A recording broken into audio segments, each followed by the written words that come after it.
समवेता युयुत्सवः मामकः पांडवा च एव किम कुर्वैत संजय। धर्मक्षेत्र कुरुक्षेत्र।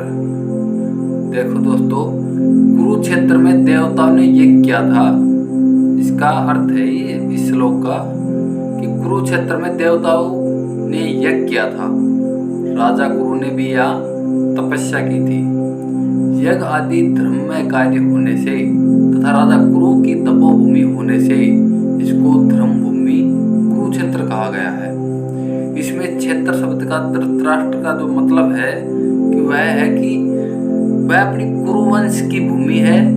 यह लड़ाई की भूमि ही नहीं अपितु तीर्थ की भी भूमि है, जिसमें प्राणी जीते जी पवित्र कर्म करके अपना कल्याण कर सकते हैं। इस तरह लौकिक और परालौकिक सब तरह का लाभ हो जाए, ऐसा विचार करके एवं श्रेष्ठ पुरुषों की सम्मति लेकर के ही युद्ध के लिए यह भूमि चुनी गई थी।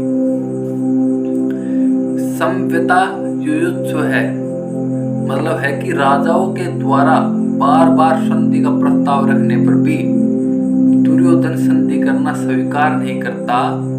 इतना ही नहीं, भगवान श्री कृष्ण के कहने पर भी मेरे पुत्र दुर्योधन ने यह स्पष्ट कह दिया कि बिना युद्ध के मैं सुई की नोक जितनी भी जमीन पांडवों को नहीं दूंगा। जब मजबूर होकर पांडवों ने युद्ध करना स्वीकार किया, इस प्रकार मेरे पुत्र और पांडव पुत्र युद्ध की इच्छा से इकट्ठे हुए हैं। इसका ये मतलब है माम का पांडवा च एव। इसका मतलब है कि पांडव धृतराष्ट्र को पिता के समान समझते थे और उसकी हर आज्ञा का पालन करते थे। धृतराष्ट्र के द्वारा अनुचित आज्ञा देने पर भी पांडव उचित अनुचित का विचार न करके उनकी आज्ञा का पालन करते थे। इसमें माम का इस शब्द में कौरव और पांडव दोनों के लिए आता है, और पांडवा यह शब्द का अलग से देने का मतलब है कि धृतराष्ट्र का अपने पुत्रों तथा पांडव पुत्रों में समान भाव नहीं था। धृतराष्ट्र पक्षपात करते थे क्योंकि उनका अपने पुत्रों के प्रति मोह अधिक था। वे दुर्योधन को तो अपना मानते थे पर पांडवों को अपना नहीं मानते थे। जय एव का तात्पर्य है कि पांडव तो बड़े धर्मात्मा, उन्हें युद्ध नहीं करना चाहिए था, परंतु वे भी युद्ध के लिए रणभूमि में आ गए। तो वहां आकर उन्होंने क्या क्या है अभी तक वो पूछ रहे संजय से धृतराष्ट्र। किम कुर्वैत मतलब किम शब्द के तीन अर्थ होते हैं। एक तो होता है विकल्प, दूसरा होता है निंदा और तीसरा होता है प्रश्न। युद्ध हुआ कि नहीं, इस तरह का विकल्प तो यहाँ लिया नहीं जा सकता, क्योंकि 10 दिन तक युद्ध हो चुका है और भीष्म जी को रथ से गिरा देने के बाद संजय हस्तिनापुर आकर धृतराष्ट्र को वहां की घटना सुना रहा है।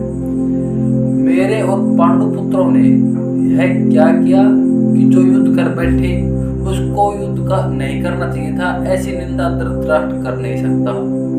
इसका मतलब हुआ कि धृतराष्ट्र प्रश्न ही कर रहे हैं कि संजय छोटी बड़ी सब घटनाओं को विस्तार से ठीक ठीक वर्णन करने को कहते हैं। हुआ कि हे संजय, धर्मभूमि कुरुक्षेत्र में इकट्ठे हुए युद्ध की इच्छा रखने वाले मेरे मतलब कौरवों के पुत्र और पांडव पुत्रों ने क्या किया है। तो पहला अध्याय का पहला श्लोक यहीं पर समाप्त होता है। कल लेकर आएंगे पहले अध्याय का दूसरा श्लोक। आज के लिए इतना ही। धन्यवाद। जय सद्गुरु महाराज।